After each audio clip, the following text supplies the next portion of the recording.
Hi, welcome to the Sifu Mimi Chan Show. Thanks for joining the conversation.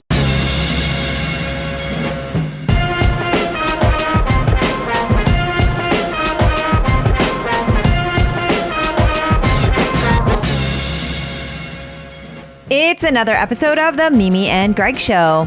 At this point, do we even need an introduction? We discuss everything from Lunar New Year to Patreon and podcasting.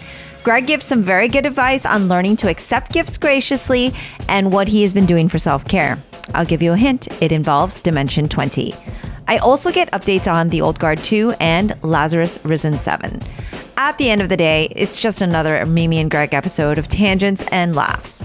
Mostly. We are also streaming these podcasts on YouTube for anyone interested in seeing our lovely faces. For those that don't already know, Greg Rucka is a New York Times best-selling author of hundreds of comics and nearly 24 novels. He's also the Hugo Award-winning writer for his critically acclaimed film, The Old Guard, starring Charlize Theron.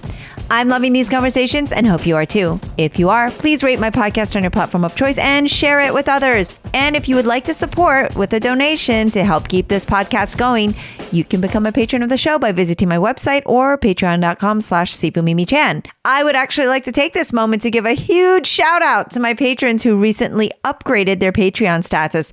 Thank you to Brad DeMagd. Apologies if I mispronounced your name. And a special thanks to super patron, Dr. Mark Chang. Finally, believe it or not, my guest today, Greg Rucka, is my newest patron of the show. And if you follow me on social media, you probably saw me pass out. Literally. For comments or suggestions, reach out on social media at SifuMimiChan. Now on with the show. Hello, Greg. Happy New Year. Happy New Year to you, Mimi, and to your whole family. Thank you so much. I'm wearing my little New Year shirt today. I know. And a tiger with a lion on it. It is so beautiful. And it made me so happy to see you wearing it. And it also reminded me that I still have like books on my shelf. I was like, I was going to send those to Mimi. And I didn't send her anything for the Gregorian New Year. And I didn't send her anything for Chinese New Year. And wow, you are failing as a friend. Oh, not at all. You can never fail me as a friend. We were Mimi, talking off air. It's 10:36. We were supposed to start at 10. But so Marlo called. Marlo's needs. Marlo demanded everybody. Marlo demanded her walk, and super producer Mark Evans of The Old Guard and other things has called as well. And when super producer calls, I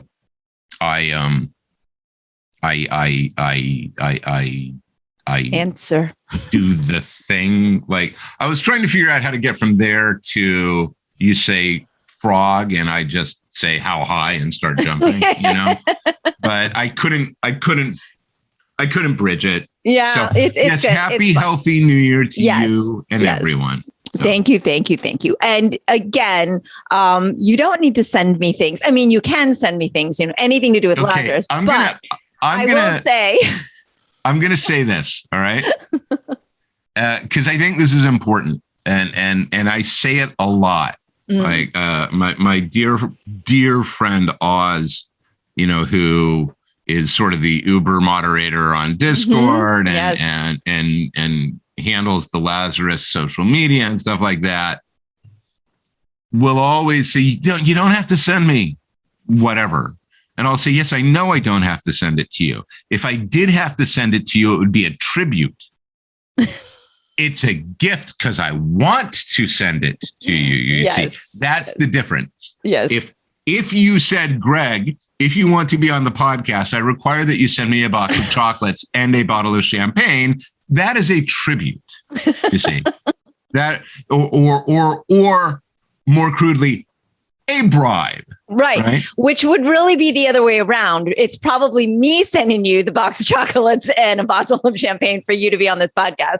Pardon me, I haven't opened the last one you sent. Right.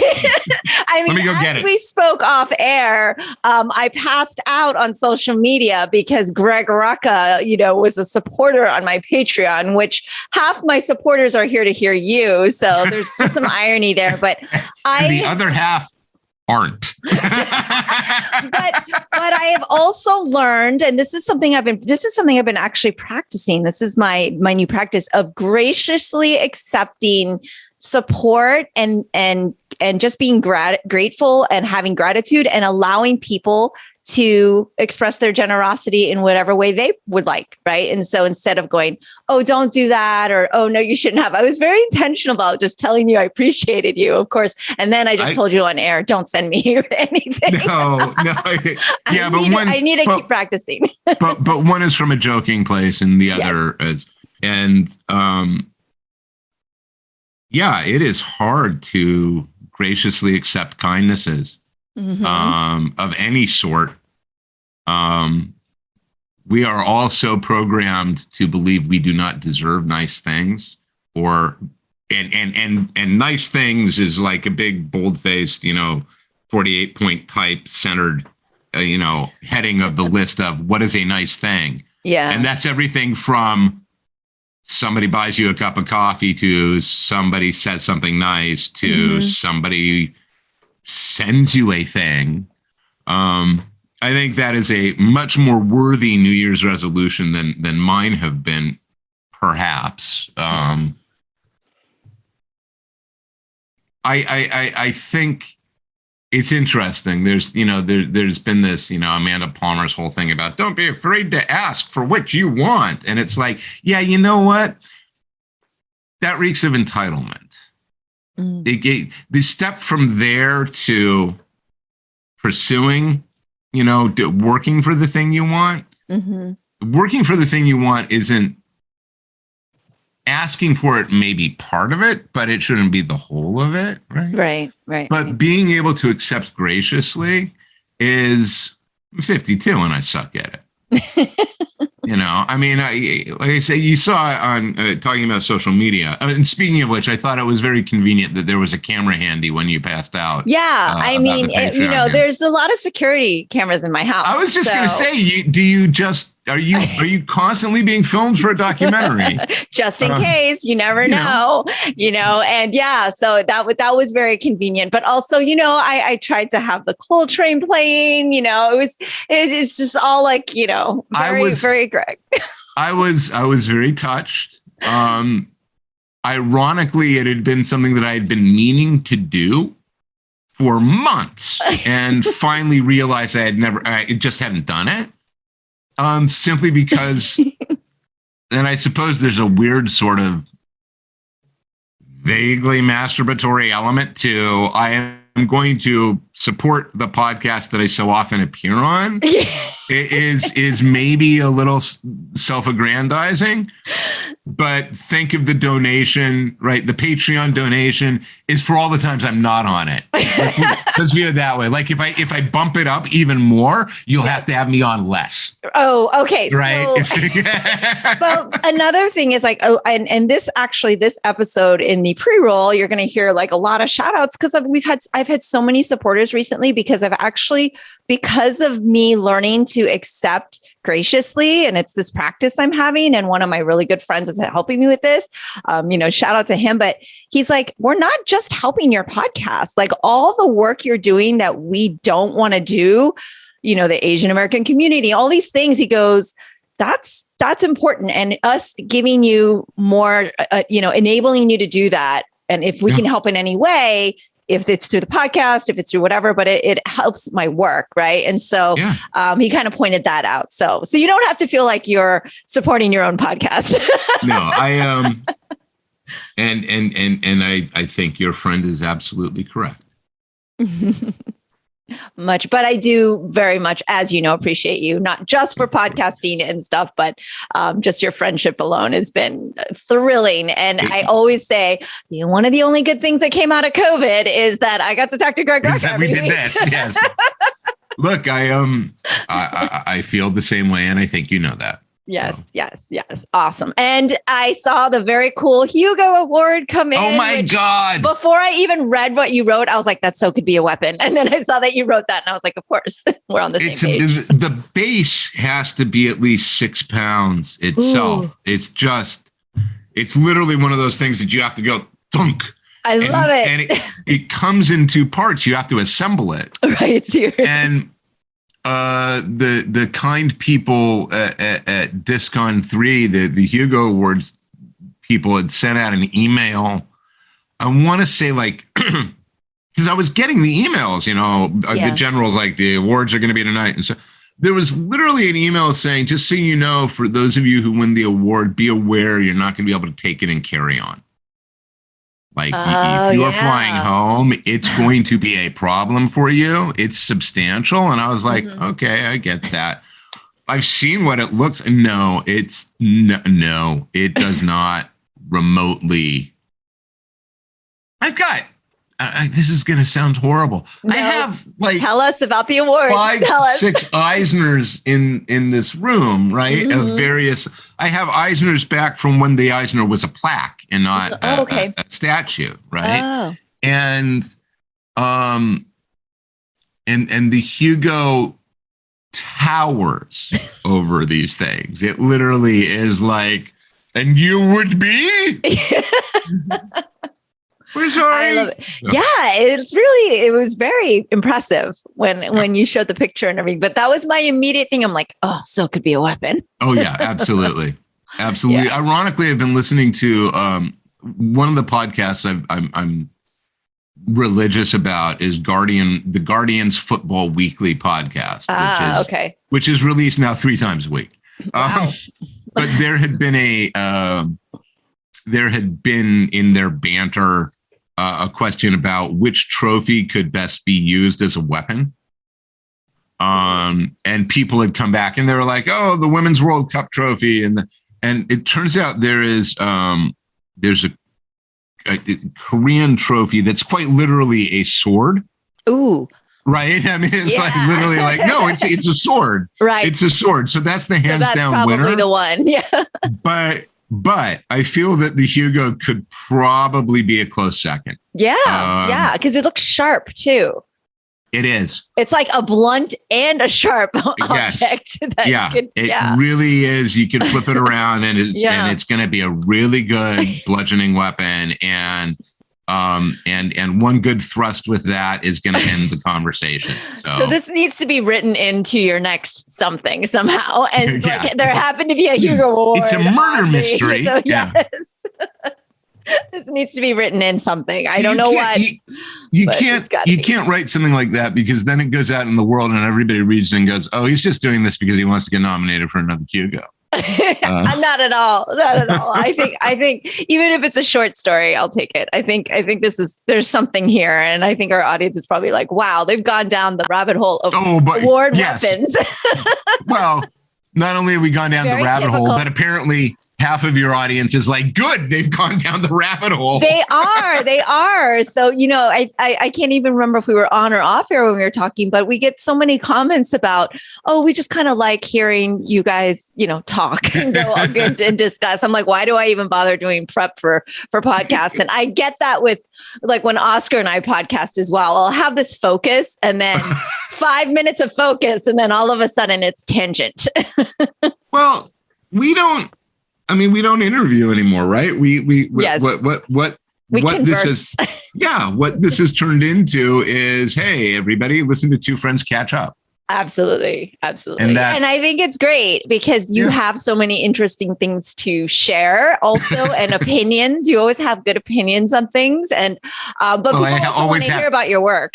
I always have opinions on things. Whether they're good or not is subject to review. But yes.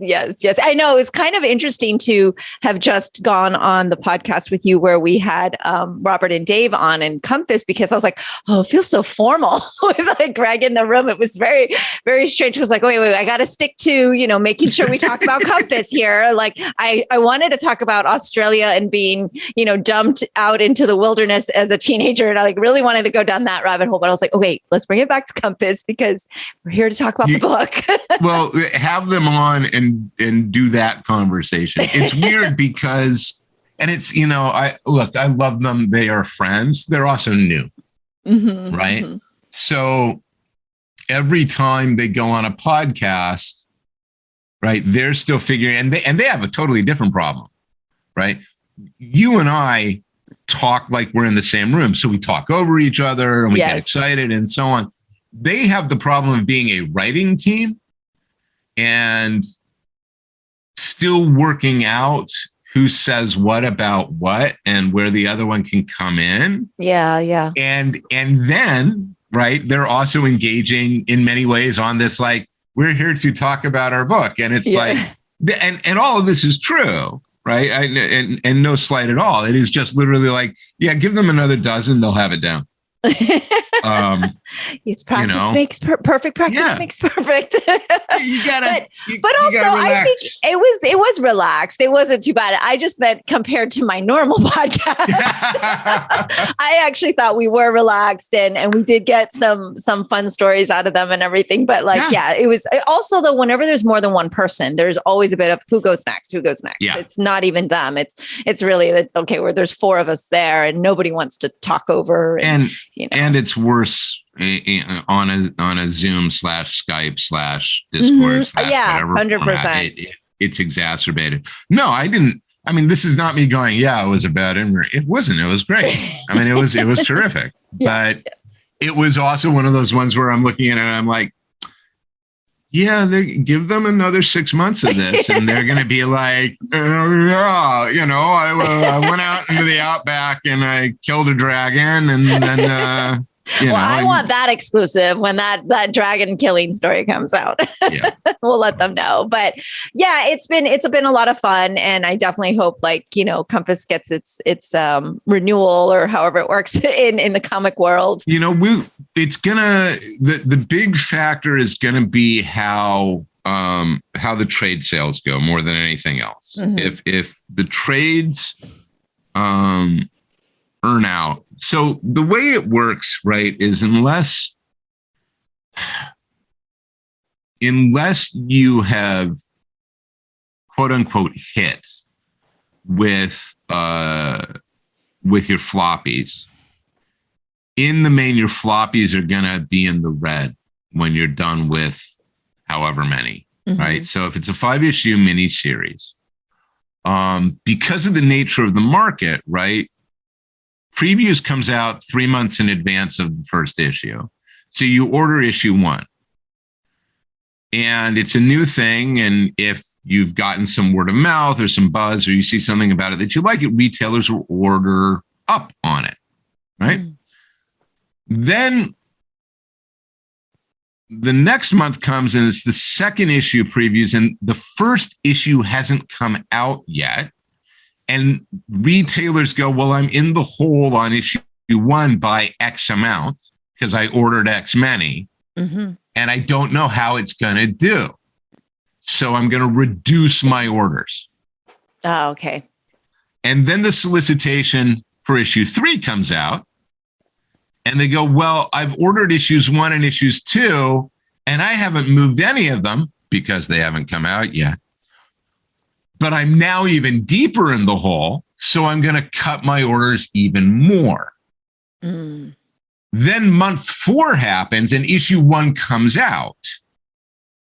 And unless issue 1 flies, right? Yeah. The other numbers are not going to get adjusted. So what invariably happens is you can start, with 20,000 in sales, you can end up by the end of your run at 6,000. And that's not a referendum on the book itself. Yeah. Right. Yeah. It is a result of so many contributing factors. And then add to it the people who are trade waiting. And that's not pejorative, right? That's just there are some people who are like, I want to read it all at once. I'll get it in the trade. I know the trade is coming. Right. There are retailers and venues who simply will not order certain titles. They just won't, right? We don't do image books here. We only do Marvel and DC and Dark Horse, for instance. Yeah. Right. It is. There are so many factors. So what happens is that, at least in the image model, you end your run and then you go into trades, and what the trades have to carry is they've got to clear the debt on the book before there's any profit. Now, if they clear the debt relatively efficiently, from a business standpoint, that means that it was a good investment. We're not in the hole, and we are now in profit on this. And if that happens, then you're better positioned to go, well, let's keep going. So, my suspicion from the start with Compass was, my name's going to be on issue 1. People are going to know I didn't write it. They're going to go, who are these people? I know Justin Greenwood. I don't know who these writers are. Right. And so I always knew we weren't going to burst into the world with, 80,000 in sales. I knew that. And much like Whiteout was for me way back in the day, it is the belief and hope that, people are going to find it. And when they find it, they're going to enjoy it. And when they enjoy it, they're going to tell other people about it. And that will move the book. And we'll be fine when we get to trade. Image does sort of a trade accounting twice a year. So, it's going to be June, July before we know. Yeah. Really? Yeah. But yeah, I mean, look, I love the book. If I didn't love the book, I wouldn't have wanted my name on it. And I wouldn't have put it. So, of course. There you go. I mean, and this is why it's so hard though, right? For creators, and why a lot of them are doing so many different things like kickstarting or Substack. Yeah. Everyone's kind of doing their own thing now. And it's just because you just don't know what's going to hit and how it's going to go. Substack, the NFTs of publishing. Yes. Yeah. That's an analogy. It's an unfair analogy. I think that NFTs are inherently worthless. Okay. Right. And are an extension of a demonstrably damaging paradigm that people have bought into. Yeah. Substacks, very clearly, there are people who are answering to them and rising to them, and and for whom they are. I mean, it's a magazine subscription, and they're getting a magazine that is worth the subscription. Right. There are a lot of folks who have subscribed to magazines that are not coming out, or when they come out, only have 4 pages and 3 of them are ads. And that to me is problematic. Yeah. But that may be a let the buyer beware. Like Spencer Ackerman's Substack is worth getting. Yes. Right. You know, and 100%. and knowing that the money that Ackerman's getting from that is subsidizing Ackerman's ability to work and produce it. That's like serious journalism going on there. Right. Like I can't even keep up. So I'm like, it's involved. I mean, anyone who's read his book knows like it's the real deal. So, but I see what you mean. And that's the thing. It's you kind of almost like anything else. You have to research and know what you're getting into before you get into it, and just, trial and error, I guess. Like if I were to do something like that, I can barely put out a newsletter. So, what's my selling point to have a subscription based? Here's the thing from Greg Rucka you're going to get every week or so. Am I writing a specific story for that? I've got stories I'm writing right now for other things that have to come out. So now I'm going to add on. It just, for me. But you're also Greg Rucka. I say this in the same conversation we've talked about a Hugo Award, but I don't think that that's necessarily easily monetizable. Right. I've never been sure, I once knew a guy who maintained, you could open a web store and you'd move stuff and you could sell stuff. And I was like, I think you are wildly overestimating the appetite of my limited audience for, Lazarus patches, and signed books. And I don't think that the cost benefit analysis there is going to work out. I think it's going to be okay, web store has to be stocked, has to be staffed, Right. all that, all the logistics have to be worked out for what in the wash will turn out to be a push. Like we're going to be fighting to break even on it. I hate to say it, but if you want your book signed by me, there are easier ways to do it. I do shows. Yes. Yeah. And I think that there's something to be said there for, I do think if there was a Greg Rucka or, Works by whatever store, I'm sure it would do well. It's just, you don't have the bandwidth to take that on. Yeah, no, I know. For, like you said, what would be, it's great for fans and everything like that. But I mean, you can't just work in that capacity for pretty much nothing, right? Like it would just be crazy. Like it just doesn't work. Plus you're losing money if you're making a ton of products and things like that. It's not, and that's it's not the other reasonable. thing, right? It's like read Greg's books. That's it. I'm gonna get a storage unit and fill it with things that maybe people will want to buy. Tough. It just thing, to me is always. No, I think what you do is great because you do the bonfire stuff and like that goes, partly to charity and it's stuff that you get on board with, and it kind of I think it's a happy medium, but I do think Yeah. Hold on. This is. You see the old guard? Oh, no, yeah. You can't. But yes, I'm wearing my old guard shirt the old guard shirt. Well, the YouTubers can see it. Oh my gosh. So speaking of writing, I do know you have been in the bunker. Yes. Yes. The bunker. The bunker. And the bunker. I know we've talked about it in other episodes, but it always fascinates me. And I love that whole thought process because, for Kung Fu training, it's like, anybody could just train at home, but you don't, right? Like you have to kind of go into the temple or into your classroom and have that thing. And I know in MMA, I've heard people talk about, once you step on the mat, it's like, that's the moment. Right. And so I know you do work in your office and at home, but when it's like serious time, that's when you go into the quote unquote bunker. And so, is there things you can talk about what you've been writing about in the bunker and what you're working on? I mean, it's not a secret that the Old Guard 2 is going to get made. Not a secret. This was announced. Victoria Mahoney's going to direct or is directing. Yes. I've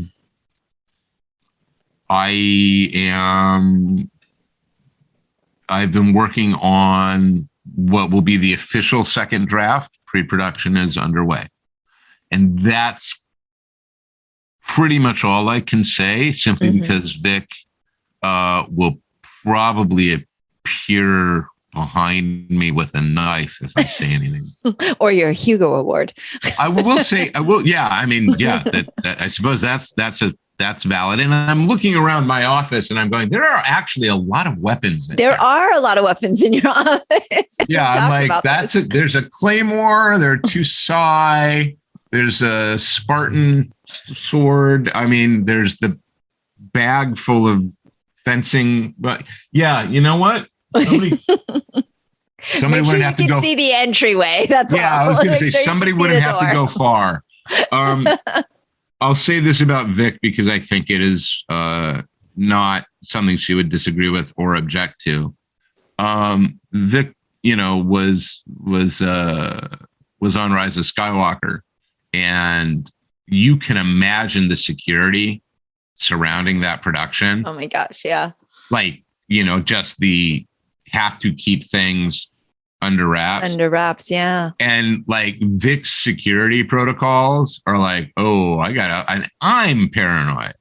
And it's like, okay, you got to weigh up your game. It's like, okay, we are using these servers. We are encrypting in these ways. We are. Wow. So yeah. Cybersecurity. Yeah, no, she's bringing all her game. Wow. So, yeah, but no, it's going well. It's very exciting. I expect the next time you and I talk, I'll be able to talk a little bit more about it.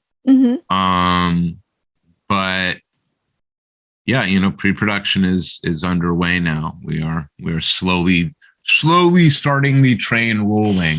That's exciting. Yeah. Very exciting. It is. And I'm just so thrilled and bewildered by the journey. I just keep going, how did I get here? I can't believe I'm still on this train. This is crazy. Well, very deservedly so, though. I mean, the first film, I need to go back and watch it again, because I've been lately not watching things that are new because I just get disappointed. And so I realize I just need to like enjoy the little time that I have for entertainment and just watch something that I know I'm going to be. And we've talked about this like a million times on our podcast, but I want to feel good. I just want to feel good. I need to feel good these days. It's been so trying. Off air, we talked about Florida and airlifting me out and all, and I've been determined to stay in and fight, but they are totally wearing me down. I will not lie. And I've never wanted to get this up close and have this up close view of the politics here and the legislation here, but obviously working on a House and Senate bill, I don't have a choice. And it is worse than I even thought. And I had already thought it was horrible. So that's all I'll say about that. There are, Troutman is fond of saying to me when we talk about the Hollywood stuff, I don't know how you do it, because one of the things you deal with, and you deal with it it's just as a matter of course, is that, there are a dozen people who are going to need to sign off on something before you can say, well, we're going to move to the next step. Not even we're going to make it. Yeah. I'm supposed to write something else, right? Should be a fairly short script. The number of people who have to approve this right now is, I believe, 12. There's a dozen people who have had to approve this outline before I can write something that's going to come out to maybe 30, 32 pages. Wow. And it's not that complicated. It's literally like, this outline is everything but the dialogue, guys. Yeah. But it takes a kind of fortitude and you have to be engaged and be passionate about it, i.e., you don't introduce a bill that you don't believe in, but you also have to be able to step back enough so that the absurdities in the process don't feel like personal attacks. Yeah, that's tough. It's really hard. It's really hard. It's hard. Yeah. And I imagine it's going to be, this is not to make these things analogous in value. Right. Of course not. Yeah. Process. But in both cases, in what you've been experiencing and what I'm doing professionally here, it's very difficult to extract your self-worth from the abuse the thing you're trying to accomplish takes in the process. And when it's coming from a personal place, and art comes from a personal place too. Definitely. It's very hard because you definitionally are putting yourself into it. And then, to have it shot down by, some guy who thinks applesauce is best served with a straw, or who says the word gay is problematic. Like, you can't say it to our kids. Don't say gay. That's don't Florida. Say black. Don't say slave. Don't say, I'm sorry. I'm really sorry. You don't want to have to own your fucking legacy, asshole. It's absurd because it is on such a level. No, 2 years ago, it would have been, this is distraction. This is just distraction tactics. It's not. This is now the point. It is quite literally saying, no, this is what we are willing to fight for. We are willing to fight to preserve a false history and a fascism and an entitlement. And it is Yeah. I mean, I don't think DeSantis is planning on running for president.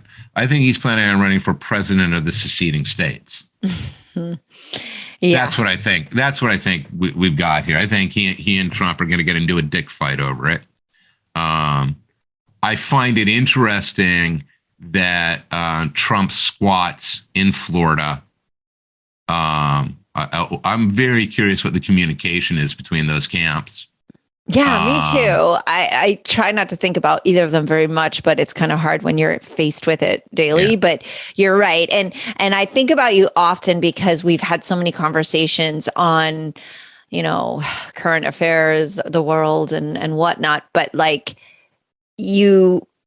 any like glimmer, you weren't pessimistic, but you're like, well, it's a reprieve, right? Like, yes, we've got a new president, but and it's just here we are in it where you're right. Look, the big but is there, and it's not looking good. Like the laws that are passing here in Florida, I am horrified over, and it's been horrifying. And this Supreme Court doesn't actually care about the Constitution. It's a Supreme Court that is politically aligned, and that was the GOP agenda for years and years.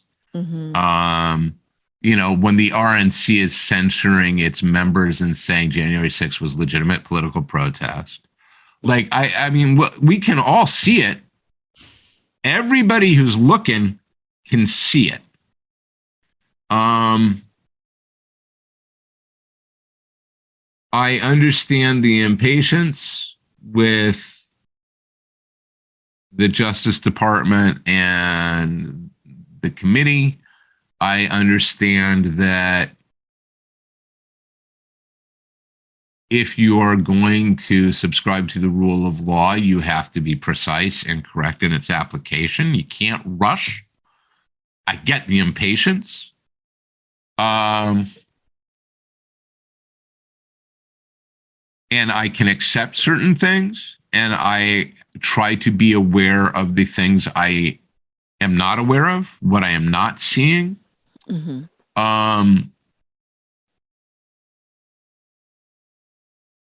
But the incompetence in certain areas right now is more than just disheartening. And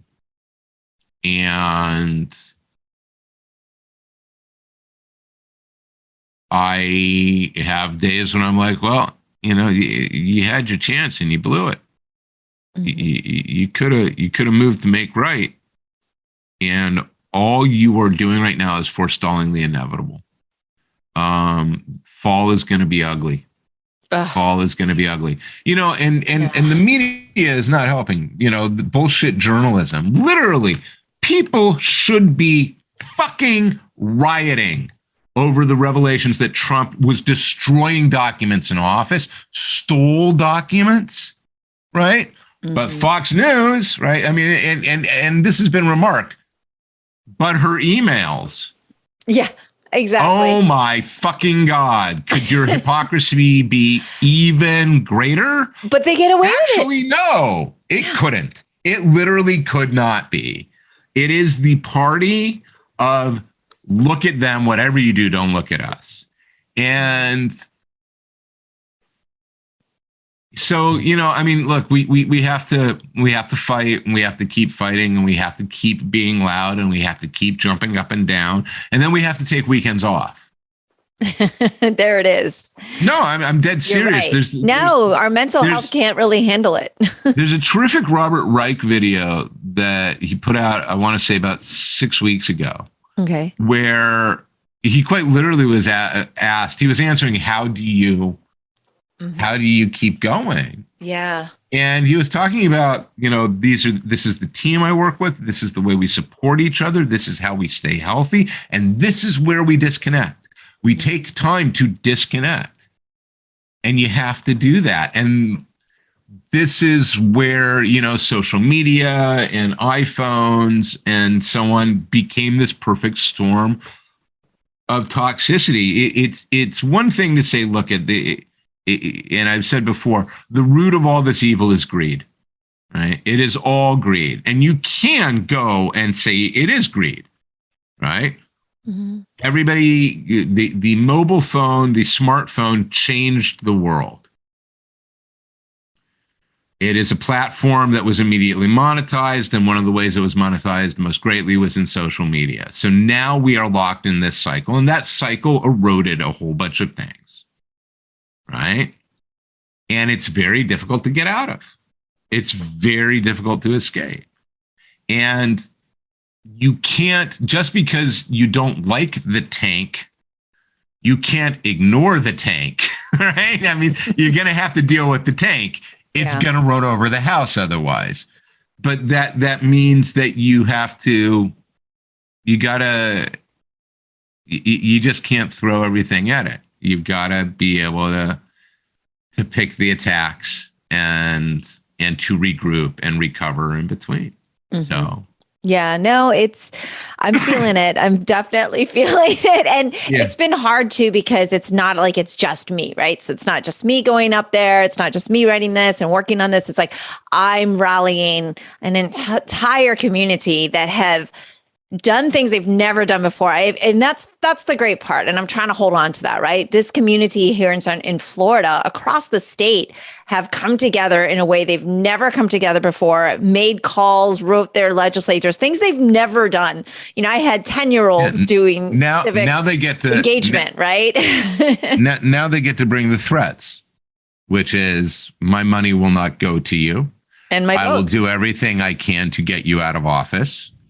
You failed me. You are not representing the will of your constituents. Yeah. That's the next phase. Yes. But the battle, like I say, Mimi, and this is it. And this is my, you know this, but I'm going to say this. Mimi, you can sit down and catch your breath for a bit.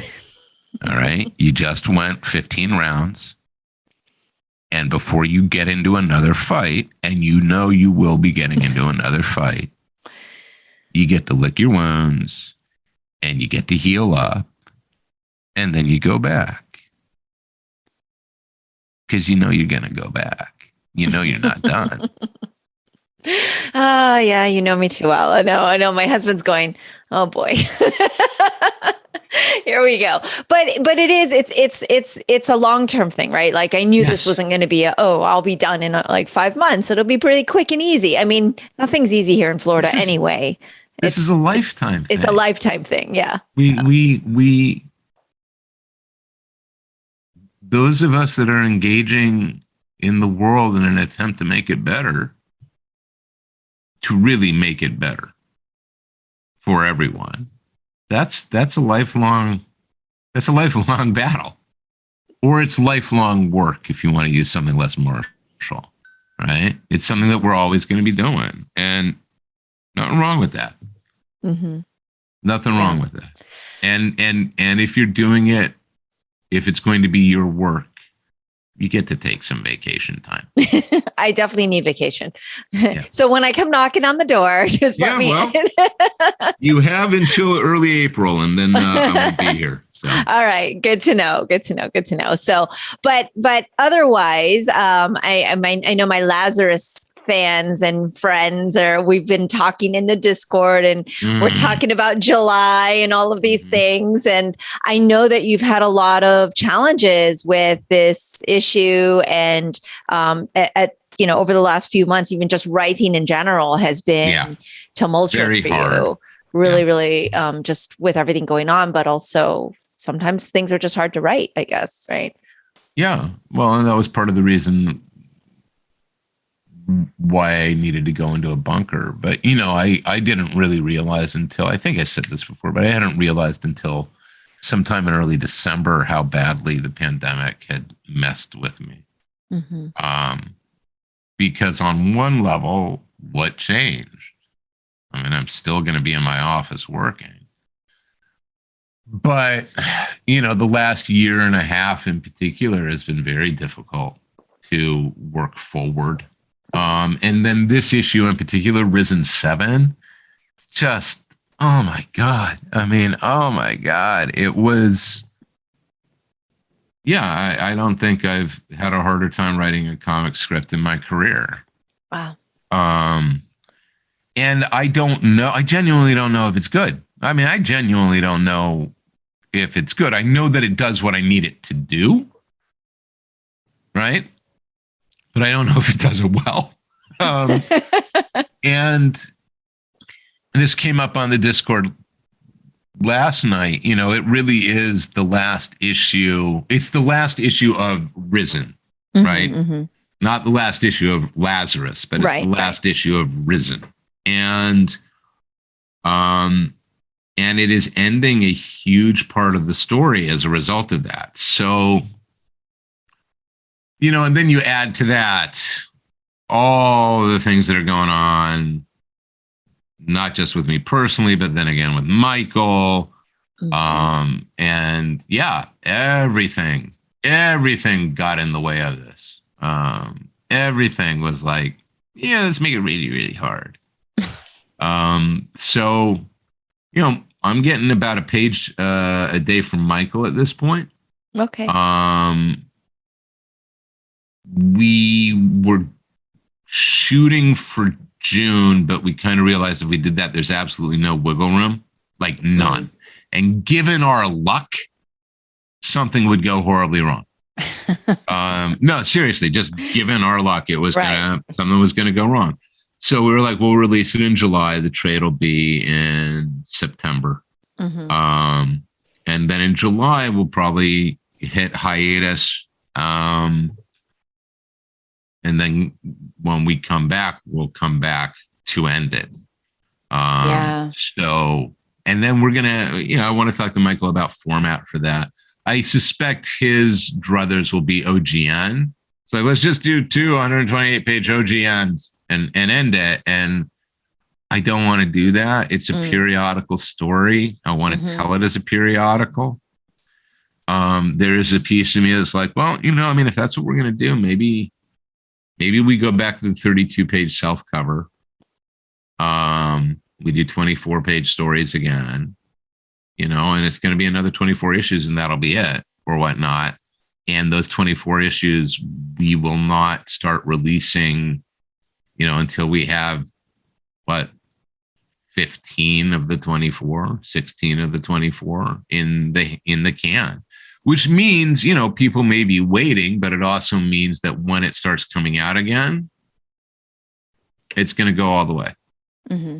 Yeah, well, I know it will. I know it will. And it's very clear, especially from the Discord and everything, like everyone's fine waiting. I mean, we're a little impatient because we're excited, but we don't really have a choice. We want the story and it will come. And if it's at everybody's health, you know, like you and Michael, like you guys have to take care of yourself. Like life is still going on and everybody understands that. Right. And I think it's also going to be one of those things where when this is complete, like that is when, you know, that whole new readership will come on board, right? Because I think that's just how the story will be. I mean, the Discord is a self-selecting echo chamber. Let's be honest. So this is true, which is why I do find some comfort. I don't get to go on all the time, but I'm like, it's always comforting. Everyone's so nice here. Yeah, no, everybody's so remarkably. And I was like, it's such a nice place because, you know, I get a lot of BS on the social stuff sometimes. Yes, but this is why I don't do the social stuff. I know. But people need to, you know what's going on, and it's like this is a double-edged sword thing, and but they don't. Yeah. But they don't have a right to access. Of course, yes. And I resent wholly the idea that I spent my money to buy your thing. That means I own you now. No, you don't. Yeah. No, you don't. You own the thing you bought. Right. That's what you have access to. Mm-hmm. Right. Anything else is at my sufferance. And I'm happy to engage, but I have a right to it. I'm not an elected official, right? Exactly. I don't work for you. Exactly. And, you know, people don't have to read or watch things. Like, if you don't want to you don't like it, then just leave it alone. Go do something else. I mean, that's why we have different channels and different types of books and all these things. Are you getting downtime and disconnecting on the weekend and taking time for yourself too? Like, what have you been doing for fun? You and Jen, are you still watching your shows? I'm going to totally nerd out here. Oh, yay. Well, because we don't have any nerds that listen to this. Like, everyone. My youngest, so, I've talked about role-playing games and tabletop role-playing and so on. I have stayed away from streams and shows like Critical Role because I am of an age that playing Dungeons and Dragons and so on was dangerous. It marked you as a target in society. Yes. And it was something very, very precious. And it's, genuine role-playing interaction is very intimate. And so when a lot of the streams started, they seemed to me performative. Okay. They did not seem to me, and I say this is a bias, all right? I acknowledge this. I avoided them because they seemed to me insincere in that they were taking this thing I loved and putting it on display, not in a loving way. Because I had seen some of the proto ones, and they absolutely had been that. There had been players at the table going, I'm going to name my character Jackass Stupid Face. Ha, ha, ha, ha, ha. And it's like, then why are you fucking here? Everybody else at this table is serious, and you came to be the class clown for an audience. Go away, right? So I had stayed away from things like Critical Role. My youngest, during the pandemic, started watching Dropout TV. And in particular, started watching Dimension 20. Right? Now, Dimension 20, which cleverly for the gamers out there will recognize, shortens to D20, is a actual play show, right? It is 6 players and a DM around a table in an environment, and it's filmed, and then they break it up into 2.5 hour chunks. Oh, okay. And Dash, and she had, grew up with us gaming all the time, but had never really wanted to try it yet. And for reasons of mine, neither she or her sibling we hadn't really opened that door properly for them. Okay. And Dash got crazy into it. She loved it. Like, it was literally like, Wednesday night, do not talk to me. I am upstairs watching the live stream. Right. Okay. So when the kids were home over the holidays, Dash installed the Dropout app on the TV. And I come in at one point, and Elliot is watching one of the first episodes of the first Dimension 20 season, Fantasy High freshman year, right? And I'm walking through, and I stop and I start watching it. And it was one of the most, I don't know how to describe it. It was like being in the room with my friends when I was 16 and we had been gaming for 6 hours. The chemistry around that table was so sincere and genuine, and they know they're being filmed. And they're, Dropout TV comes out of College Humor. They're comedians. They are playing for laughs. I get all this. Okay. But it was amazing. And I was like, I mean, literally, like, I'm sitting down and watching this with the kids now. Yeah.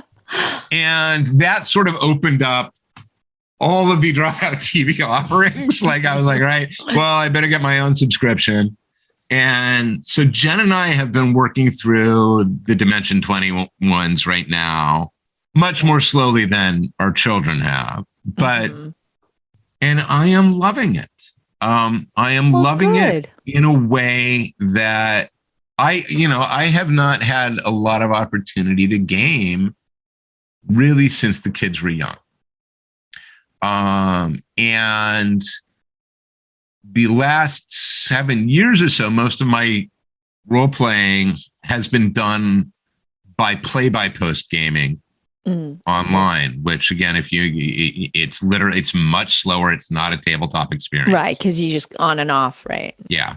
And then to get to a table with people in a pandemic has been something of a challenge, even with virtual tables, even with websites like, Roll20 and so on. It's been very difficult. And you were talking at the beginning about, gratitude and things you're working on. And honestly, I realized one of the things I wanted to work on this year was, because, and I really firmly believe this, I've always believed this, that role-playing games are a tool for life. They absolutely can and should and will make you a better human being, right?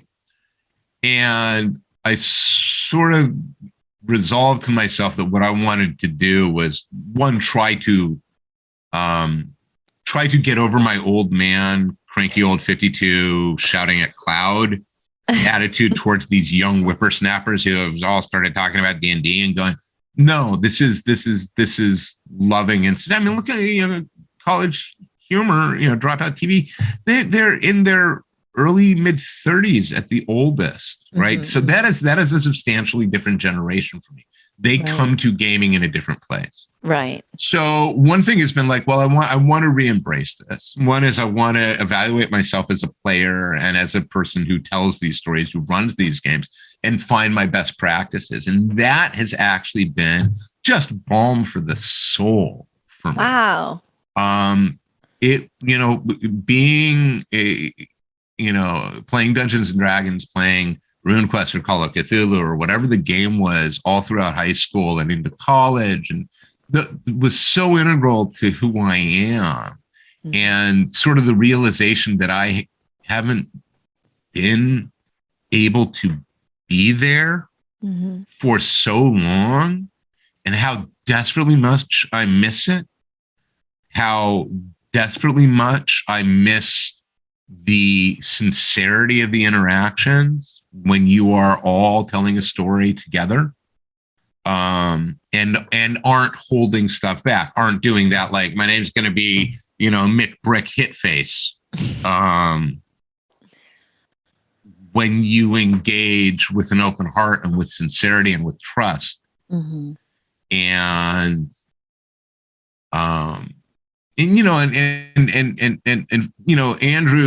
I should say, Robert and Dave. Robert and Dave, they're big gaming guys. That's kind of how we came together, as we talked about. Like we met through Lazarus. We discussed other things. The friendship came out of them going, "Hey, come join these games." They are both, and Dave in particular is a huge mechanics guy. Like how a game works. Okay. And why the system is what it is and how the system is to be used is of paramount importance to him. And to me, it has always been secondary to the experience of the table. But the result of that, and one of the things I've been learning, and this came up just like a week ago in the play-by-post thing, is like, mechanically, this game is not doing what it should. And Dave was like, yes, I said that a year and a half ago, we were going to have this problem. And I was like, yeah, I should have listened to you then, man. I should have listened to you then, because the problem that is manifested in the mechanics now is manifesting entirely for me. Everybody else is fine, but the mechanics are failing my play and my character. But that led to like going to the reevaluating of like, is this me? Is this my play? Am I not doing something right? That is a tangent to the question. The short answer is this. We've been watching a lot of Dropout TV. In particular, we've been watching Dimension 20. In particular, we've been watching the Fantasy High stuff as run by Brennan Lee Mulligan with the quote-unquote Bad Kids core cast. Mm-hmm. They are terrific. It is like hanging out with my friends, and that they have managed to replicate and share that is, to me, revelatory. And I finally get all the actual play stuff.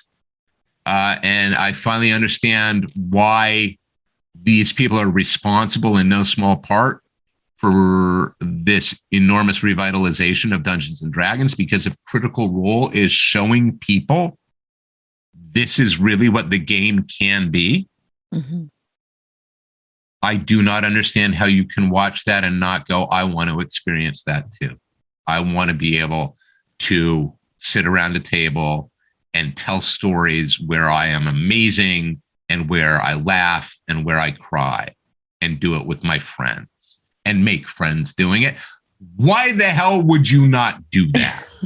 Right? Like that, or getting into, a death match of Fortnite or whatever, I would take the former a million times. Right? I mean, a million times. Yeah. What's going to be more fulfilling? Of course. Or scrolling on social. Yeah, no, yeah. I mean, I've don't really have that experience. I didn't grow up with it. And then I know so many people that are very involved and have done it forever, like you, in the same age range as us and everything. And they're like, oh, like you said, you were like in hiding because you would get beat up if you were playing it when you were little, it was fun of, and it was literally a thing to be ashamed of. You hide your identity, and then like it just feels like, oh yeah, you've been missing a piece of your identity, and to have found that, and then not just find it, but have acceptance, and everything you just described is so wonderful. Like I'm like, yeah, I'm sold. Like sign me up, Greg. I'm not gonna. Sounds amazing. I'm not gonna tell people quick go out there and get a Dropout TV subscription. I think they absolutely should be supported. I think the content they are creating, and this is across the board on the site, is fantastic content. Mm-hmm. But genuinely, if you're curious about the Dimension 20 stuff, they released to YouTube, and you can find like the first season. You can find all these games. Mm-hmm. Start with the first season of Fantasy High, the first episode. And if you are not hooked within an hour of it, the premise was, and right up front, Brennan says it's basically, D&D set in a John Hughes movie in the 1980s. No, it's literally The Breakfast Club. As a D&D setup. Right. Terrific. It's just a delight. And I literally cannot recommend it highly enough. I said clearly. It is you can see it on my face. Yes. It has been such a joy. And I am so grateful for these people for having created this and having put this in the world. It is an example of a good thing put into the world. Yeah. You cannot come away from this going, I feel I am diminished as a human being. Right. Like this is the antidote for every motherfucking hate speech social media platform out there are watching these 7 people making each other laugh and accepting each other and embracing each other, mm-hmm. and telling this story that is just wonderful. It's a hoot and a holler. And I will be surprised if you watch it. I will tell you, Mimi, if you and Oscar watch like 5 or 6 of these and don't go, okay, we got to pick up these books and figure out how to do this, I will be stunned. I will be stunned.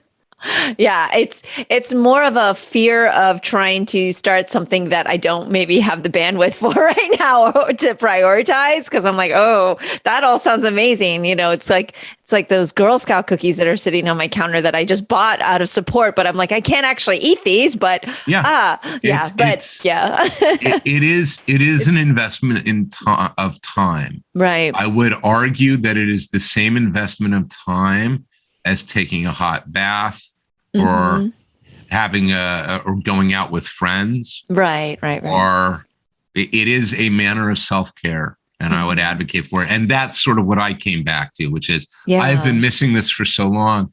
I have been neglecting my self-care in it. But I have found myself really doing this deep dive analysis of what these games have meant to me throughout my life, and literally how things in the games have changed who I am. And this is what I mean when I say these are life lesson experiences. The ability to put on the life of a complete fiction, and through that fiction, sometimes literally and through sometimes allegory and sometimes metaphor, be able to explore different aspects of yourself or others, different ideas, to ask yourself, what would it take? How do you become somebody like a mansion? You know what I mean? Or a cinema, right? I mean, there are, and you don't have to do that. You can be like, no, screw that. I want to kill the dragon and take the treasure, right? But yeah, I love it. So I'm so excited about that. I think another time I want to kind of deep dive on how that's actually shaped your creative, who you are creatively. And clearly it has been played a major role in it. So, but I do know you have a lot of reading to do. I do. So I had to let you go and do that so that we can all get more Greg Rucka workout in the world so you can get your stuff done. I have a screenplay to proofread. So. Yay. Yay. Well, super exciting. And as always, I appreciate having time chatting with you. I know we'll do it again. It's so good to see you. Happy New Year. Happy New Year. Give my love to everybody. Okay. Likewise. All right. We'll talk soon. All right. Bye. Peace out. Bye. That's all for today's episode. Thanks for listening to the Sifu Mimi Chan Show. Please subscribe and rate my podcast on your platform of choice and leave a review. You can become a patron of the show at patreon.com/SifuMimiChan to help keep this podcast going. Follow me and interact on social media at Sifu Mimi Chan on Instagram, Twitter, or Facebook.